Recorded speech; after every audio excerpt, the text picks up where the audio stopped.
And we're going to start the show with Arsenal and the latest on their chase for Martin Odegaard. Now, we broke the news earlier this week that Arsenal had made an approach to Real Madrid for the attacking midfielder.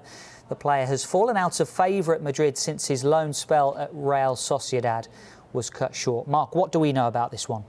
Quite an interesting one. It's a busy day for Arsenal Football Club. They've come to the transfer window and they're starting to make some moves. Like you say, this is the latest deal that potentially could be happening in North London. A 22-year-old attacking midfielder who only featured for Real Madrid 7 times in La Liga. That's after being recalled early from his 2-year loan spell at Real Sociedad. Arsenal are in advanced negotiations to sign the Real Madrid midfielder.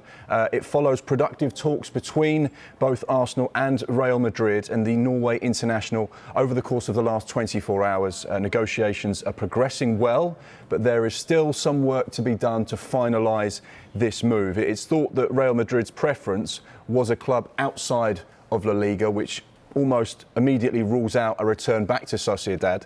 Real Sociedad were hopeful of re-signing him on loan, but they're now focusing on a replacement for Wolves-bound striker Willian Jose. So Mikel Arteta, with one player in already today, could be on the verge of a second. Yeah, it was interesting that Real Madrid and Real Sociedad were perhaps looking at that deal and whether Real Sociedad would be seen as a direct rival, essentially, for Real Madrid. Quite amazing, really, the great Real Madrid worrying about Sociedad. Yeah, absolutely. And we've seen, and we've talked about on this show, actually, Mikel Arteta's powers of persuasion when it comes to getting players to sign new contracts and signing players as well.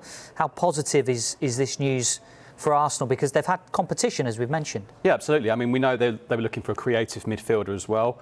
As we mentioned on the show a lot, games are starting to come thick and fast now. The Europa League resumes very soon for Arsenal. They're climbing up the table. Have they totally given up on the top 6? Probably not. The FA Cup's resuming as well. As we were saying earlier, my colleague Paul Gilmore was saying about Real Sociedad keen to take him back. We also mentioned Leicester were also interested in him. The difficulty is for any January loan signing is you don't have that summer bedding in period, do you? Your mission, if you choose to accept it in January, is to hit the ground running. And Arsenal have seen in previous times before, a loan with Denis Suarez from Barcelona didn't totally work out. Going back a few years as well, Kim Kallstrom. So the hope for Arsenal fans and Mikel Arteta is he can come in and make a positive impact straight away.